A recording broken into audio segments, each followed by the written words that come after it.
Mukulikeyo nnyo mukuwumulamu okwo. Omwezi guno gwe mwezi bannaffe ab'ekitongole kya Uganda Revenue Authority gye beebaza oba gye baddiza bakasitoma baabwe gw'omunnayuganda asasula omusolo kyewandiise mu lufuutifuuti Taxpayers Appreciation Month.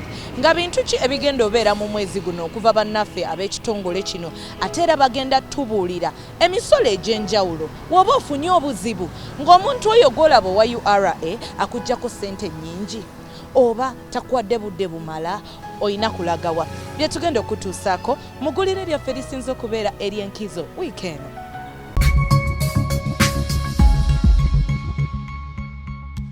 Mukaweefube w'okuddiza bakasitoma bannaffe ab'ekitongole ekivunaanyizibwa kusolooza omusolo mu ggwanga ekya Uganda Revenue Authority kyateekawo enteekateeka buli mwaka kyewandiise mu lufuutifuuti Taxpayers Appreciation Month nga gwe omwezi gwe bateekawo okuddiza bakasitoma oba bewandiise abawi b'omusolo. Omwaka guno enteekateeka eno yakwebaza abawi b'omusolo mu makolero amatonotono n'amasaamusaamu ng'era twogeddeko n'omukulu Jamil Ssennyonjo n'atunnyonnyola engeri omuwi w'omusolo okuva mu makolero amatonotono n'amasaamusaamu wanaafunamu bye bagenda okusinziirako okuddiza omuwi w'omusolo na biki ebigenda okuteekebwako ennyo essira mu kaweefube ono omwaka guno. Okuva mu mwaka gw'2017 twatandika okusiima abawi b'omusolo abasomulumye ku bannaabwe mu kuwa omusolo.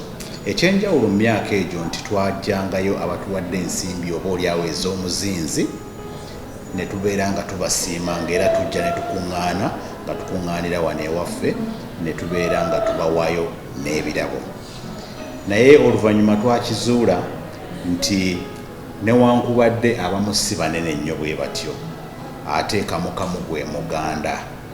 Ne bw'oba obala otandikira ku siringi emu ne tulowooza nti bano nabo abatatuwadde ensimbi nnyingi nnyo oli ng'atuwaddeyo ekitono ky'asobola oyo naye yandibadde asiima. Y'ensonga lwaki ekinyusi eky'omwaka guno kyakyuse ne tugamba nti ffenna bwe tunaasasulayo akasimbi oba oliawo tewali gwe tunaabigika musolo gunaabeeranga mungi oba ogunaamuyinga. Nabwe ekito ne tugamba nti katutunuulireko omwaka guno ku bantu abakola bizinesi entonotono oba n'eziri wakati awo nabo tubasiime yadde tebatuwa kinene nnyo. Kati era bw'otunuulira entegeka gye twategeseemu omwezi guno twagambye nti katukozese bomba ya bizinesi. Ebbomba tugimanyi epika. Kati bw'oba olina ka bizinesi akatono tetugenda kukoma kubeera nga tukola kitugenda kubeera nga tukapika oba oliawo ojja kukula naawe ofuuka omunene. Kiki tutegeeza mu kino? Tulowooza nti abantu tujja kubasomesa engeri gye bayinza okukola bizinesi zaabwe ne zikula. Tujja kuteekawo omwoleso ng'omwoleso guno gugenda kuva ng'ennaku za mwezi 25 paka 27 nga tulonzeemu abawi b'omusolo abatonotono 1,000 abajja okwolesa bye bakola na butya bwe batuusa we bali. Nga kino kigendererwa okubeera nti gwe bw'ojja naawe osobola okuyiga. Kakati nsaba tukkirize nti abantu abakola bizinesi ezibangi waliwo abali mu kikuubo nga abantu abo basuubulira wano, waliwo abaleeta ebintu okuva ebweru, waliwo abakolera ebintu byabwe wano. Naye olugendo omuntu lwayitamu gwe bw'omulaba ng'alinnya ennyonyi agenza okukola tomanya kyayiseemu okutuuka wakoze eki waali. Naye kakati ate ffe URA era ekyenkizo kye twataddewo bw'onoogenda n'olaba nti ebintu bye bakola bituufu oba birungi bikusanyusizza n'okwata mu nsawo n'ogula ate bw'onoomala okugula n'otereka kalisiiti ako ojja kukateekayo oyingire mu kalulu tujja kuba ebirabo eby'enjawulo. Kati ebirabo ebyo ffe tujja okubikola ki tujja okubigaba. Naye kati nga nzizeeyo emabega nti abantu abasinga balowooza nti omusolo muzibu nnyo era tosobola kukola bizinesi naddala bizinesi entonotono nga bw'osasula omusolo. Kati tutunuulira mu abantu omuntu yandisobodde atya okukuuma ebitabo era ebitabo bimuyamba bitya ng'abikuumye. Ebitabo ebyo bw'obikuuma tebikuyamba ku musolo gwokka, bikuyamba bizinesi yo okulaba bwekoze oba ekola amagoba tekoze. Bw'oba oyagala okufuna amabanja ng'oyagala okwewola osobola okukozesa ebitabo ebyo ne weewola. Ate era ne bw'ojjeyo newaffe ddala bw'oluusi wafiirwa bwe tunuulira ebitabo ebyo tuga nti ono omwaka guno oba oluusi taasasule katumuweeko obuweerero. Tetuteekawo misolo ffe wabula tulagirwa bulagirwa. Naye bw'obanga wawuliriza budget bulungi, omukulu minisita ow'ebyensimbi omwami Matiya Basajja omulamwa bwe yatuteekerawo okugamba nti okukulaakulanya amakolero ku lw'okugunjaawo emirimu ffenna tulyoke tweyagalire mu Uganda eno. Industrialization for job creation and shared prosperity.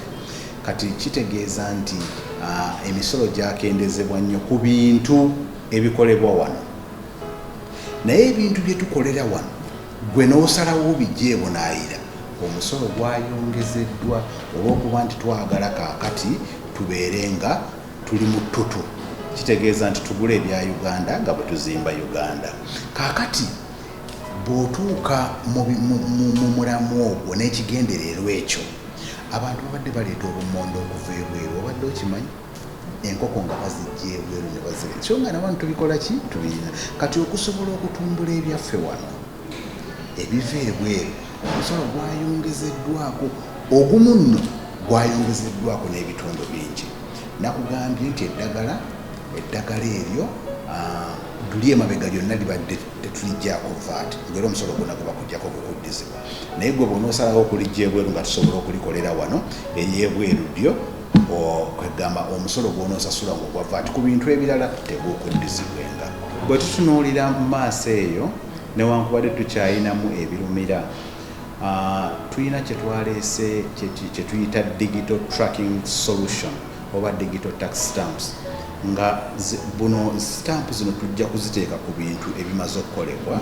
Tutandise n'ebintu ebimu naddala ebyo ebyokunywa oba ebitamiiza bitwagala okutandika nabyo, nga gwe olina kukozesa na ssimu yo n'oteekako bw'oti ekintu n'omanya kino ekintu kyo si kituufu. Tulowooza nti ekyo kijja kwongera okukuuma ku mutindo. Kati kituufu nti olw'okuba nti abantu twettanidde nnyo okwagala amagoba, emitindo gikendedde. Kino nno kikwata ku nsi zonna, kubanga bw'ojja okutunula n'amawanga ge mugezaako kwegamba okugamba nti mwegomba nga UK, US, ebintu ebisinga nabo babikolera China. Ekyenjawulo ekiriyo nti bagezaako okukuuma omutindo.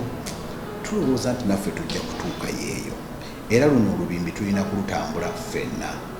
Kati ekyo tekijjaawo kubeera ntitwagala tutumbula ebyaffe. Bw'otunuulira ondabikira okuba nti otambuddeko, naye bw'oba otambuddeko bw'olya ekikajja ekyaffe n'olya n'ekikajja ekyeri, empooma ya wano nnungiko. Era bw'obanga otambuddeko ne bakuwa akatunda nga k'Uganda kalungi, kitegeeza nti ebintu byaffe si ki, naye mu bwongo bwaffe kye tulina okuggyamu nti ekyaffe kibi. Kitegeeza nti naffe tusobola abantu abo babikolera eri okubaleeta wano ne bakola ebintu ebyo nga babikoledde wano, ate n'omuwendo ne gubeera nga guli wansi.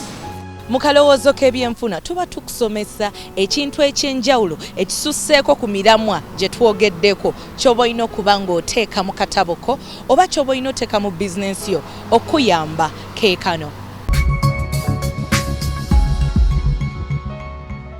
Weewala okuleetawo embeera eraga abakozi b'omu bizinensi nti obawukanako nnyo gwe nga mukama waabwe ng'oyita mu ngeri gy'oyogera nabo, obudde bw'obawa mu kuwulira ebizibu byabwe n'ebirala, olw'ensonga nti kijja kukuzibwalira okumanya bye bayitamu na biki bye bakwetaagamu nga boss mu bizinensi. Olw'enjawulo gy'ossaawo kibasindiikirize okugidduka mu bizinensi olw'embeera zo, ekintu ekinaakosa bizinensi mu maaso eyo. Okwerekereza kintu kya buvunaanyizibwa nnyo ekikolebwa abantu abaagala okutuukiriza ebiruubirirwa byabwe, oba oluusi okufuna ekintu mu maaso eyo nga kiyita mu bintu nga ki, okutereka akatono k'ofuna oba okutereka okusukkulumako ku ssente z'ofuna okusobola okufuna ate ekintu ekinene mu maaso eyo. N'olw'ensonga eyo tukozese nnyo ekigambo ekyo weekijja, kuba ofunamu kingi ng'okikozesezza. Weerekereza ebintu ebitagenda kuyamba osobola okufunamu ebintu ebinaakuyamba. Obadde mulabi mulungi owa program Ensimbi N'emirimu nange Omumbejja Leillah, nga woba olina ekintu kyonna ky'oyagala okugabanako naffe ku programu eno, osobola oyita ku mukutu gwaffe ogwa Mugattabantu ogwa Bukedde TV1 Facebook page oba 833 8 atakuumira mpeera abankuumire mweraba.